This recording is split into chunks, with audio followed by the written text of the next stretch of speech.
تم میرے بدن میں ہو اور میں تمہارے بدن میں، مگر یہ کیسے ہو گیا؟ یہ تو ہونا تھا، ضروری تھا یہ، امینہ کا دوسرا وجود کہنے لگا۔ مگر کیسے؟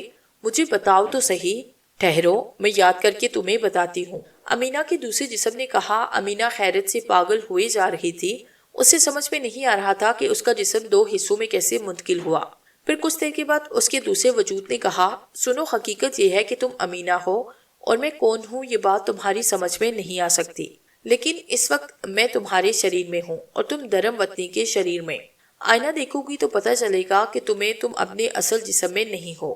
تمہارا اصل جسم میرے پاس ہے، اور اس کی وجہ یہ ہوئی کہ تمہارے اور میرے پتا جی میں چل پہ گئی ہے۔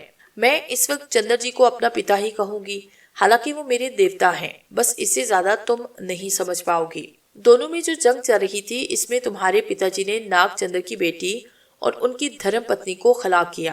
وہ دونوں ماری کی اور ناگ چندر مہاراج ایک غریب و عجیب مشکل میں گرفتار ہو گئے۔ مجبوری کی حالت میں انہوں نے اپنے بیر اپنی بیٹی اور پتنی کا شریر قائم رکھنے کے لیے ان کے جسم میں داخل کر دیے، صرف تمہارے پتا جی سے انتقام لینے کے لیے۔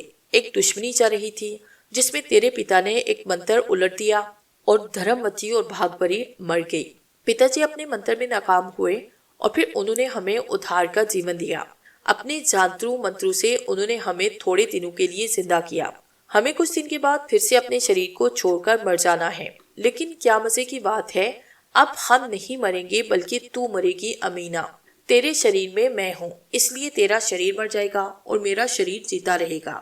بے شک میں بھی کچھ دنوں کے بعد مر جاؤں گی اور تیرا شریر بھی مر جائے گا، مگر میرا شریر زندہ رہے گا اور تو میری شریر میں قید رہے گی۔ یہ ہے ناگ چندر کا انتقام۔ میرا دماغ پھٹا جا رہا ہے، میری سمجھ میں کچھ نہیں آ رہا، لیکن خدا کے لیے ایسا تھا نہ کرو۔ امینہ زاروں کی طرح رو پڑی اور اسی وقت ناگ چندر اندر آیا۔ اس نے دونوں کو اٹھے ہوئے دیکھا، اس کے ہونٹوں پر مسکراہٹ پھیل گئی۔ دل ٹھنڈا ہو گیا، جی ٹھنڈا ہو گیا۔ تو مولوی ایمان علی کی بیٹی ہے نا؟ اب تو میری بیٹی کے روپ میں ہے اور میری بیٹی جی رہی ہے۔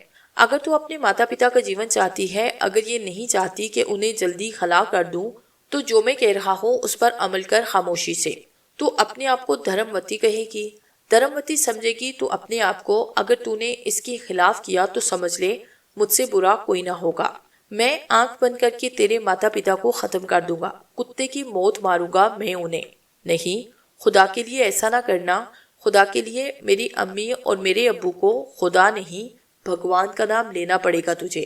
میں جو کچھ کہوں گا وہ کرنا پڑے گا۔ مگر میری بات تو سنو چچا جی، ایسا مت کرو، میں نے تمہارا کیا بگاڑا ہے؟ میں تو جادو منتر نہیں جانتی، میرا بدن مجھے واپس دے دو۔ تمہارا جھگڑا تو میرے ابو سے ہے، میرا تو کوئی معاملہ ہی نہیں چچا جی، مجھے معاف کر دو۔ اور میری پتنی اور بیٹی کا کیا معاملہ تھا تیرے پتا جی سے؟ اس نے کیوں میری دنیا اجاڑ دی؟ بیٹی اور پتنی کھو چکا ہوں، کیسے معاف کر دوں گا تجھے؟ میرا کلیجہ زخم بن چکا ہے۔ تیرے باپ کی ساتھ بھی یہی ہونا چاہیے۔ اب تیار ہو جا، مجھے کیا کرنا ہے یہ میں تجھے بتاؤں گا۔ یہ کہہ کر ناگ چندر نے ہاتھ میں پکڑی رسی سے امینہ کے ہاتھ پاؤں باندھے اور خود امینہ دھرم وتی کے وجود میں آنسو بہانے لگی، جبکہ اس کے بدن میں دھرم وتی کو جگا چندر نے اس سے کہا، دھرم وطنی، اب تیرا یہ شریر مولوی ایمان علی کی بیٹی امینہ کا شریر ہے۔